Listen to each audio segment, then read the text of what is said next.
So bless you, my darling, my angel. Heaven is mine, and life is divine with you.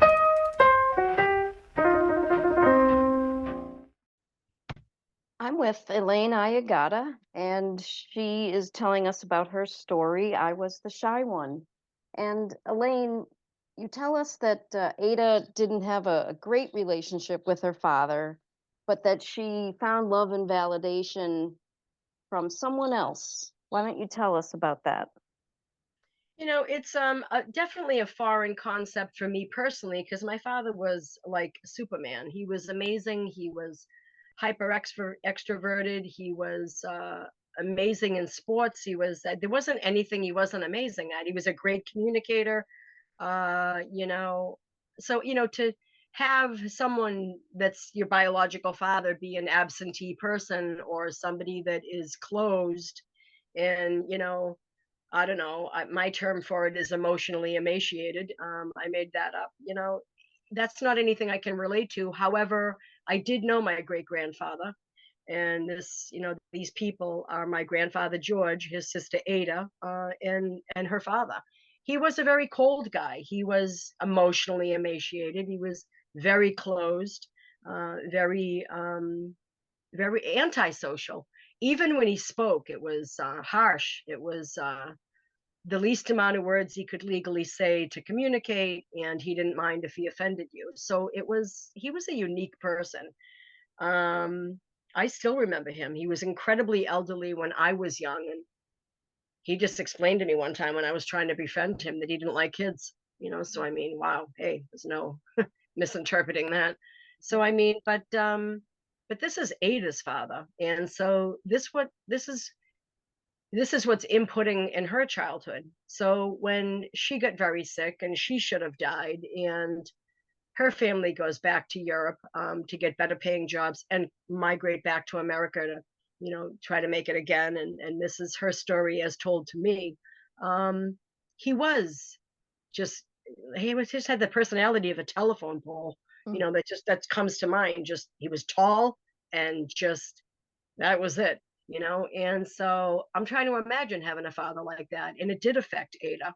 So when she got sick, and here's this doctor, oddly enough, he couldn't have kids, and it was something that ended up breaking his marriage. It's amazing how this plays out, and Ada is his patient, destined to die. She gets a miracle and lives. He's never seen a miracle, so he's astonished anyway. But there's an organic connection between these two, not because she's the first miracle he's ever seen, but there was just something there anyway, platonic and beautiful. And he was the first male, okay, that validated her, that told her supporting things, that told her uplifting things, that told her about her beauty, that told her about positivity, bought her a book on, shyness and being brave and, believed in her. She really met somebody that believed in her. She's got siblings, but I mean, this is the first male role model that she encounters because her father is just, frankly, detrimental. And I'm not so convinced that he wasn't even that relationship wasn't entirely responsible for her for being debilitatingly shy. She just didn't have that parenting. So 50% of the parenting just wasn't there. And my great grandmother was a little bit of a cool person. I don't mean like hip. I mean like she wasn't a real chatty Cathy, extroverted. She was better than him, but not incredibly, not by incredible amounts. So this is what Ada's growing up in, and these are the people that are contributing to her being who she is. And then she meets this doctor in a situation where she should have died, and the doctor knows it, and she knows it, and the whole nursing staff knows it. And so all of a sudden, she's got the adoration of these people. They're astonished by what they're seeing because she's literally a living miracle of which they've never seen before as a staff in the hospital.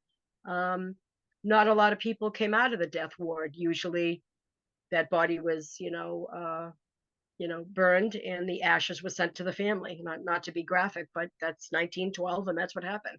you're in a death quarantine. It doesn't happen, and the family gets the ashes if they want them. So this is what these guys are doing, 40 hours a week for work, and all of a sudden Ada, like a phoenix, rises from, you know, was slated to be ashes. And it's a powerful story because here's this doctor that not only is on the other end of, physically participating and, saving her life, but it really was a miracle. So now she's in a regular room. Um, and the nursing staff is just, she's the belle of the ball, and they're all making a big deal of her, and they all chip in and buy her clothing, and and things that she needs to get ready to get on this big boat and reunite with her family in Europe. And it's powerful because the relationship that she naturally has with this doctor, them talking with each other, explaining things, and the ride down to New York to put her on the Carpathia. She gets to know a side of him that she never even knows in the hospital. And not in a bad way, not in a bad way, in a great organic platonic way.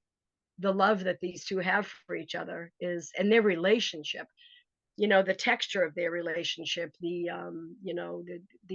whole fabric of it is a really beautiful weave, and it naturally just fits together. The conversations they have and the heartbreak that he explains to her, that his marriage broke because he couldn't have kids and he always wanted a daughter. And your father is such a lucky guy to have a daughter like you. Does he know how lucky he is? And it's amazing. I get to share you for a little bit of time. This is exactly what I always wanted. So that's his end of it, plus the medical miracle, professionally. But on her end of it, she's like, wow, this is what a real guy, this is what a real guy is supposed to be like. This is what a real father figure is supposed to be like. So and that's really a nice factor of it too. It's a nice piece of it. And it was cool to have her explain it to me, because she went in depth on how knowing him, even for a limited amount of time, really changed the trajectory of who she became. Again, I think it made for fertile soil for the seeds of shyness, for the seeds of bravery to start growing.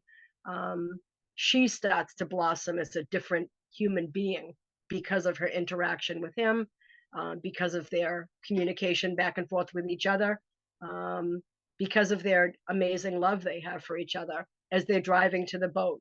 This beautiful friendship forms, and he's putting her on the boat, and he gives her a little book about bravery, and he literally says, maybe one day they'll write a book about you. And that was just like, an aha moment. Here I am writing my aunt's the manuscript, her story as told to me, and it's literally, beautiful manuscript, and he's amazingly saying this in 1912, maybe someday someone will write a book about you.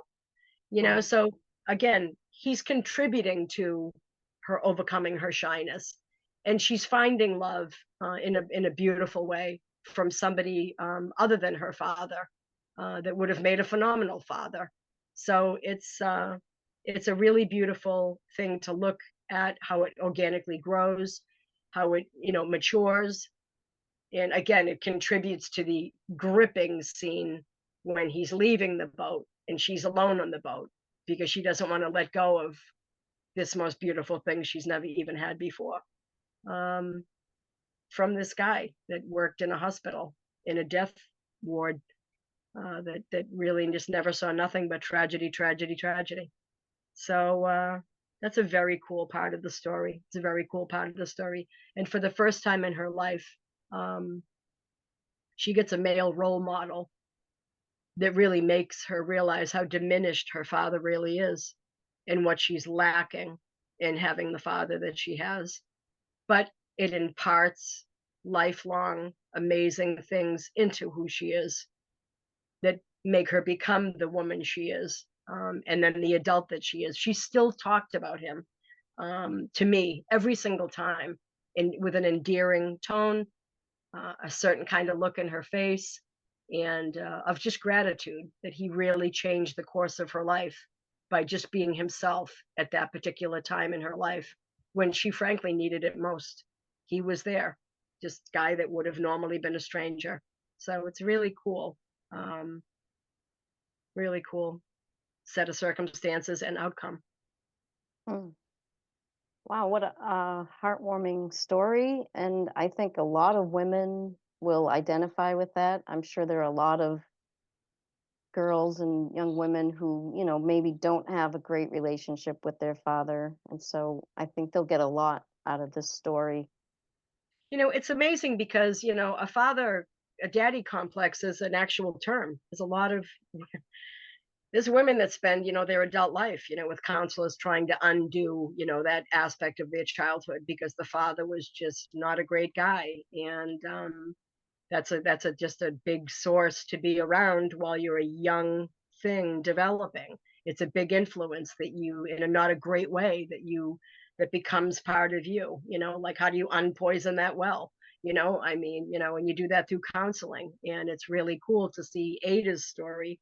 Um, Literally, you can read how it, gets changed, by this amazing doctor, and changes the trajectory of her opinion of men.